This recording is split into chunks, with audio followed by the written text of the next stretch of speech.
já viram o título, e quero que vocês ponderem muito sobre esta palavra. Verdade. É uma palavra que nós, como algumas outras, amor, por exemplo, são palavras que nós não nos apercebemos em profundidade do real significado delas.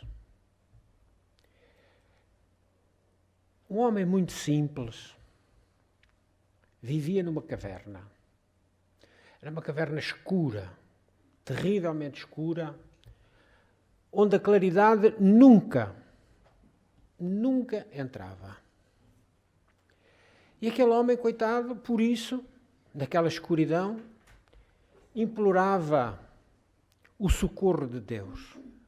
Ele era crente, ele acreditava em Deus e implorava que Deus o ajudasse. Declarava-se o mais infeliz dos homens. Não obstante, na sua cegueira moral, sentia-se que era o melhor de todos e que não merecia aquilo de maneira nenhuma.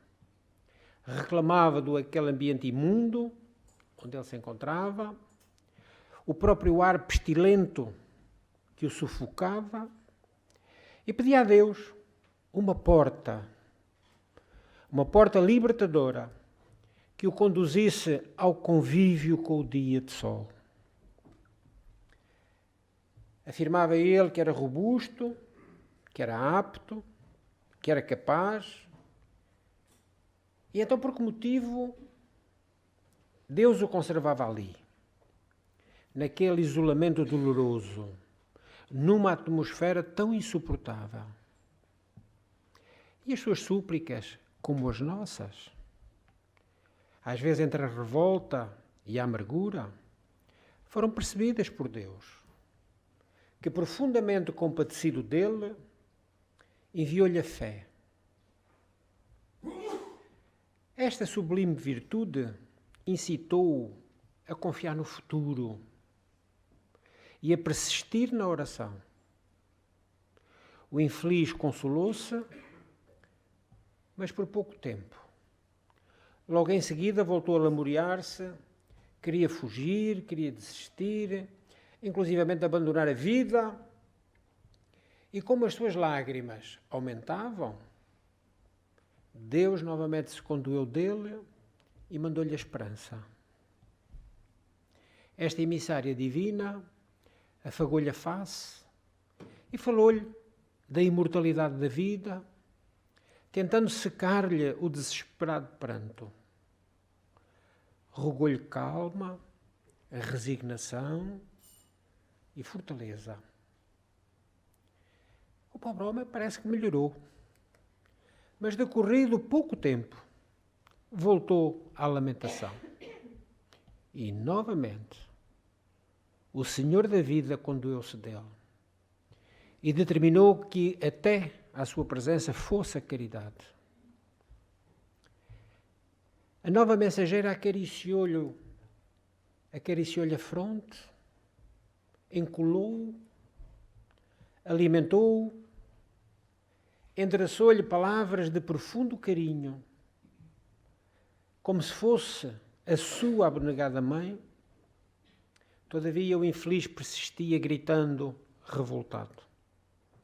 Foi então que Deus decidiu enviar-lhe a verdade. Quando a portadora do esclarecimento se fez sentir na forma de uma grande luz, o infortunado, pela primeira vez na vida, viu-se tal qual era e apavorou-se. O seu corpo estava coberto de chagas, da cabeça aos pés. E agora, somente agora, ele via e percebia, espantado, que ele mesmo era o responsável pela atmosfera intolerável em que vivia. Tremeu cambaleante e horrorizou-se de si mesmo e do que ele via em si.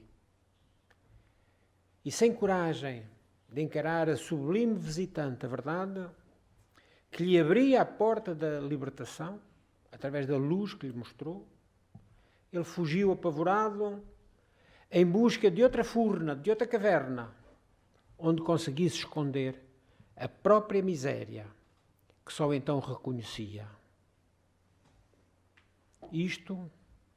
Esta fuga, ocorre com a maioria dos homens perante a realidade.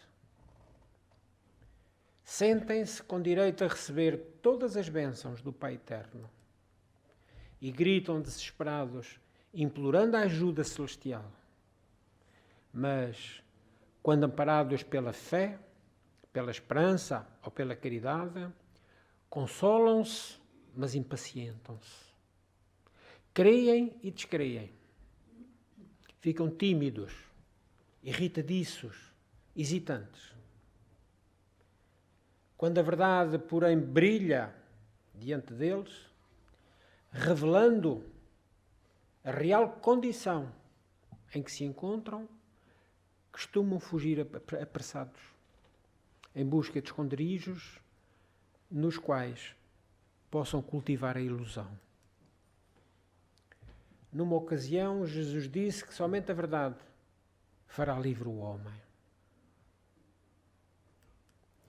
Acostumemo-nos, pois, à sublime luz da verdade, reconhecendo em nós mesmos as causas de nossas desditas e busquemos com coragem, logo corajosamente, os meios de alcançar de modo definitivo a nossa libertação. Há mais de 20 séculos, um sábio andou pela terra e esse sábio assegurou: conhecereis a verdade e a verdade vos libertará. Esta frase dita por Jesus foi anotada pelo apóstolo João no seu Evangelho. Permitam-nos perguntar: do que é que a verdade nos libertará? Afinal, cada um de nós tem as suas próprias amarras existenciais. Cada um de nós tem os seus problemas. Alguns são as questões íntimas que infelicitam, outros as dificuldades de toda a ordem, de toda a espécie, não só em termos materiais, mas muitas vezes até em termos espirituais. A que liberdade e a que verdade se referiria Jesus? Sem entrarmos em terrenos filosóficos para decifrarmos o que é verdade, podemos traduzir para a realidade do agora que aquilo que o grande mestre estava a ensinar é a necessidade do conhecimento. A nossa necessidade de sabermos. Se eu faço isto, o que é que me acontece? Se eu souber, se calhar não faço. Se eu souber que dizendo isto me acontecerá aquilo, se calhar não digo. Se eu souber que pensando isto me acontecerá aquilo, se calhar não vou pensar. Não vou perder tempo com esses pensamentos. Então Jesus, na sua sabedoria ímpar, porque nunca houve outra, ele referia-se ao conhecimento geral, não somente às coisas espirituais, às questões espirituais. Porque Jesus conhecia-nos. Jesus sabia o tipo de espíritos que estão reencarnados na Terra. Não é que ele conhecesse João, Francisco, Manuel, António, Maria, Isaura. Não era que Jesus conhecesse a cada um de nós nominalmente, mas sabia o tipo de espíritos que são adstritos ao mundo que ele governa, que ainda é um mundo complicado. Aliás, não é um mundo complicado. É o mundo que nós complicamos. Porque o nosso mundo não tem culpa. O nosso mundo é neutro. Os espíritos que aqui estamos reencarnados é que somos positivos ou negativos. O mundo não tem culpa. Então, quantas vezes as enfermidades vêm a nós, a tecnologia vai se aperfeiçoando e nem assim, muitas vezes, logramos alcançar a cura. É na busca de darmos este conhecimento que nós levamos a cabo um congresso anual. Saúde e luz. Medicina e espiritualidade. É essa a nossa preocupação. Porque nós, os espíritas, sabemos que não há nenhuma doença que não comece no espírito, muito antes dela vir ao corpo. Se eu tentar somente curar o corpo e o meu espírito se mantiver doente, eu não me vou curar nunca. Os medicamentos vão adiar alguma coisa, vão fazer ali um tempo de adiamento, mas eu continuarei doente. E a minha doença vai virar crónica, porque o meu espírito não se curou. Então, através dos séculos, nós vemos que os dominadores, todos, sem exceção, procuravam manter o povo na ignorância. Para quê? Para ser mais fácil manipular. Durante séculos, aprender a ler foi exclusividade dos homens ricos e poderosos. E alguns nem isso queriam. O nosso regulamento de disciplina militar português, que é um regulamento que está mais do que ultrapassado, porque ele remonta ao tempo do Conde de Lippe, um grande militar francês que veio reestruturar as nossas forças armadas. Pois no nosso regulamento de disciplina militar, conhecido por RDM, está lá o seguinte, vejam bem. O sargento da companhia é obrigado a saber ler e escrever. Porque o capitão fidalgo pode ser analfabeto e assinar de cruz. Vejam. Mesmo os ricos e poderosos muitas vezes não queriam aprender. Mas era um exclusivo deles. Mesmo em questões religiosas, durante séculos, os livros bíblicos eram privilégios que viviam nos conventos e nos seminários. Não tinham como passar para fora. Foi necessário que um grande missionário, um extraordinário missionário, viesse à Terra e desse a sua contribuição para que a tecnologia da impressão e da tipografia mudasse esse quadro. Nasceu na Mungúcia, hoje cidade independente de Mainz, na Alemanha, e é capital de um Estado federal, o da Renânia-Palatinado. Em finais do século XIV, Johannes Gutenberg inventou os tipos móveis, as letras de metal, melhorando o tipo de impressão que já se fazia alguma coisa na Europa, muito incipiente, e que ele modernizou. Aperfeiçoou as tintas à base de óleos para que os resultados da impressão fossem melhorados. Aperfeiçoou uma prensa gráfica, inspirado, vejam como são as coisas dos missionários, inspirado nas prensas utilizadas para as primeiras uvas. Esta invenção provocou uma revolução. A propaganda do conhecimento para todos, porque o livro tornava-se acessível. Sabem qual foi o primeiro livro impresso por este novo processo? A Bíblia. Esta Bíblia é o símbolo-chave de um momento extraordinário de transição da história humana. É a partir de então que, de uma forma paulatina, o livro foi se tornando a pouco e pouco popular.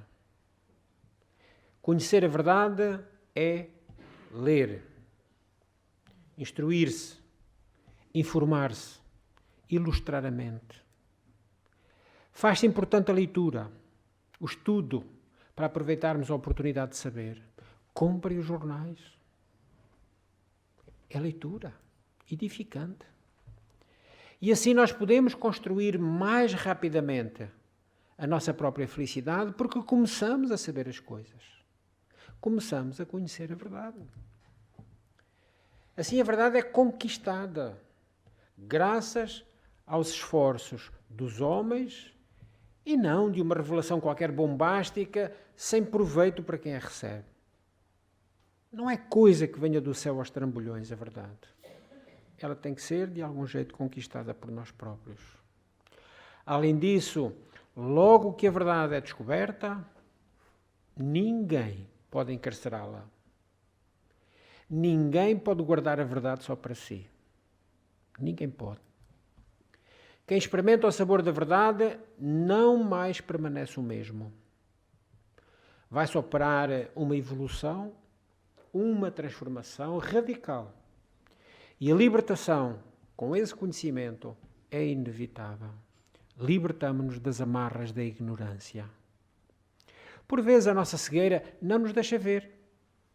Não nos deixa ver a verdade. Mas ela está em toda a parte. Ela é latente, ela tem vida. E tem vida em ambos os lados do mundo. Porque a verdade não acontece só aqui, ela também está do outro lado, no mundo dos espíritos. Também há a verdade e a falsidade. E quantas vezes, quando nós desconhecemos o que é verdade, a confundimos com a ilusão. Iludimos-nos porque não conhecemos a verdade. Retida na consciência humana, é a princípio, a verdade, uma chispa que as forças do autoconhecimento e do autoaperfeiçoamento transformarão numa estrela fulgurante. Então a nossa vida fica brilhante, os nossos caminhos se iluminam e nós podemos transitar com segurança. A verdade emancipa a alma e completa-a.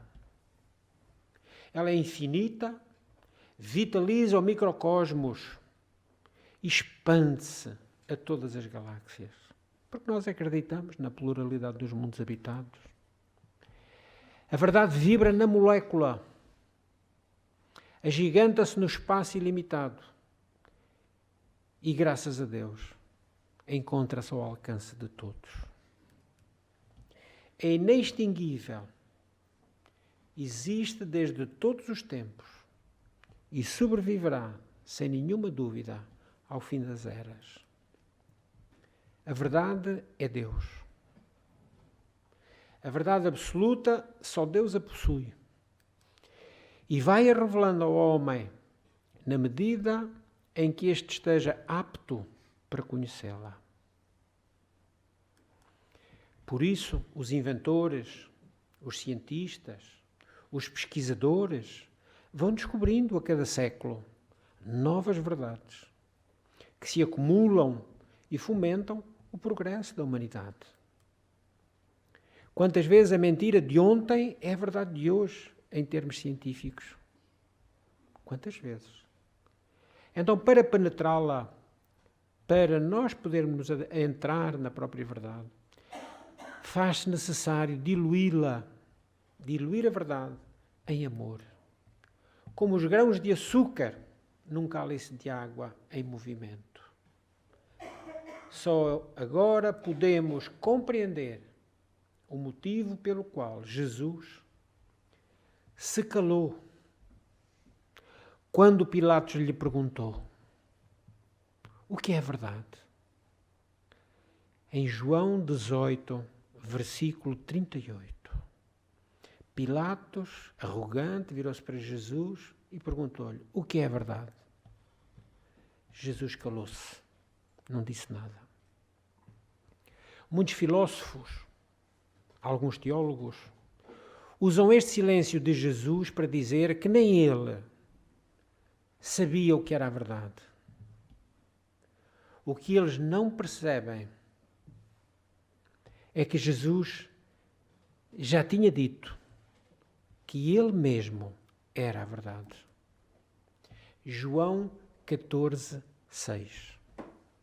Eu sou o caminho, a verdade e a vida. Ninguém vem ao Pai senão por mim. Então Jesus não respondeu a Pilatos, porque rigorosamente Jesus não quis sequer gastar o seu discurso com alguém que não ia mesmo entender. E porque Jesus disse que ele é a verdade, Aristóteles, filósofo grego, aluno de Platão, professor de Alexandre o Grande, Alexandre Magno, há cerca de 2400 anos, definiu simplesmente que verdade é aquilo que corresponde fielmente à realidade. O que é real é verdade. Logo, o conceito de verdade pressupõe a comparação de alguma coisa com outra. A realidade, que serve como referência. E Jesus, como ser humano, disse que quem me vê a mim, vê aquele que me enviou. Quem é que enviou Jesus? Deus. Quem olhava para ele via Deus. João 12:45. Confiram. Porque é bom nós tomarmos estas referências para depois em casa, no nosso Evangelho, irmos aprofundar o que ouvimos. Ora, nesse caso, a referência de Jesus para comparação era o próprio Deus. Já dissemos, Deus é a verdade. Então, sendo assim, Jesus estava correto em afirmar que ele é a verdade da realidade de Deus. Pois reflete, Jesus refletiu e reflete fielmente o que o Pai é. O que Deus é. Então a verdade é luz, que se expande, aquece sem queimar e vivifica sem produzir cansaço. A meditação nos facilitará o contacto. A oração aproxima o homem da sua fonte, da fonte da verdade, onde ela nasce. E a caridade propicia a vivência e a convivência com ela. Quem é caridoso é verdadeiro. Agora estamos a falar da verdadeira caridade. Não estamos a falar da falsa caridade. A humildade abre a porta para que a verdade entre no coração do homem. Quem não for humilde dificilmente é verdadeiro. A fé facilita-lhe a estadia nos sentimentos. Então foi meditando sobre as questões da verdade que lemos a história de um rabino da Europa Oriental, da então Europa Oriental, que perdeu a sua mulher e os seus 6 filhos no campo de concentração de Auschwitz. Tudo isto durante a Segunda Guerra Mundial. Após o conflito, este homem tornou a casar, mas a sua esposa não podia conceber filhos. E ele desesperava-se por não ter um filho que pudesse pronunciar-lhe o Kadish quando viesse a sua morte. Por isso ele sofria muito. Era rabino. O Kadish é uma das principais orações no judaísmo. Ao contrário de quase todas as outras orações judaicas, a sua linguagem não é apenas o hebreu. O Kadish ainda tem palavras do aramaico, a língua de Jesus. É essencialmente uma oração de louvor a Deus, parecida com o nosso Pai Nosso. Mas está associada, não se sabe porquê, à morte e ao luto. Esse sentimento não aparece em momento algum da oração. Apesar disso, e no caso da morte do pai ou da mãe de um hebreu, o Kadish é recitado conforme a crença hebraica por 11 meses pelo filho. E agora já percebemos porque é que o rabino sofria tanto. Ele não tinha o filho que iria fazer a oração por ele durante esses 11 meses. Em vão, o psiquiatra que tratava o rabino falou-lhe que havia outros sentidos para a vida. coisas com tanta importância como também a perpetuação da espécie. Não lhe era possível, mas ele podia se dedicar a outras coisas. E já desesperado, o médico perguntou-lhe se ele não esperava rever seus filhos na espiritualidade quando morresse. Foi pior a emenda que o soneto, pois aí então é que a torrente das lágrimas foi ainda maior no rosto daquele homem já envelhecido. Porquê? Porque ele desconhecia a verdade. Ele acreditava que seus filhos haviam morrido, e ainda por cima inocentes, na câmara de gás, e por isso estariam no céu.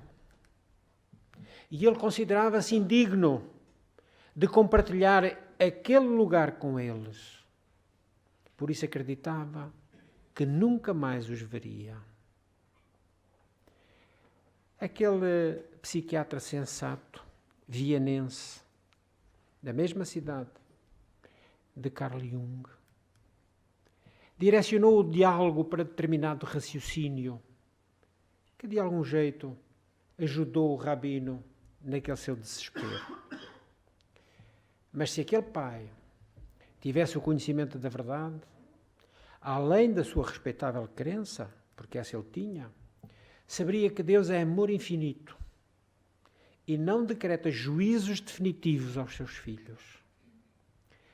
Com a luz desse conhecimento, quão melhor se sentiria aquele desesperado pai, se ele soubesse que somos julgados pela nossa própria consciência e que a cada um será dado segundo as suas obras.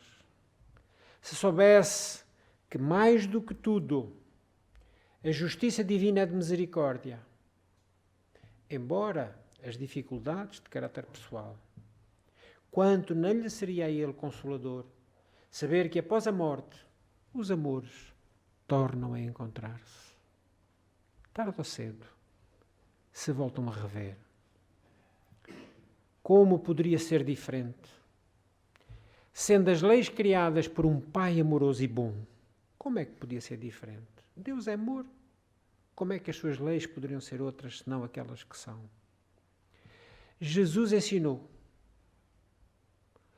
qual de entre vós é o homem que, lhe pedindo pão o seu filho, lhe dará uma pedra? Se vós, pois, sendo maus, sabeis dar boas coisas aos vossos filhos, quanto mais o vosso Pai que está no céu. Eis a verdade que liberta da dor da separação pela morte física, a certeza da imortalidade e dos reencontros. Quando o fizermos por merecer.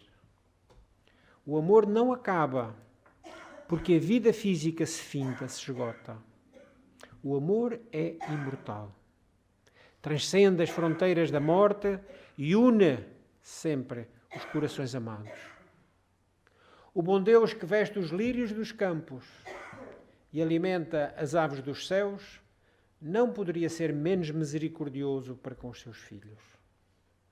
Então agradeçamos pela libertação da dor maior das ausências físicas, porque cremos na imortalidade da alma. Porque acreditamos num Deus infinitamente justo e bom. Um Deus que, repetimos, é amor. Agradeçamos então por saber que mais à frente nos reencontraremos os que vivemos ainda num corpo e os que já transitaram pelo grande portal da morte física. Agradeçamos ao Pai de amor e bondade e a Jesus que nos revelou esta verdade. E é esta e outras verdades que nos libertarão para a felicidade possível neste mundo que nós já dissemos, que nós próprios vamos complicando tanto, que é este mundo terra.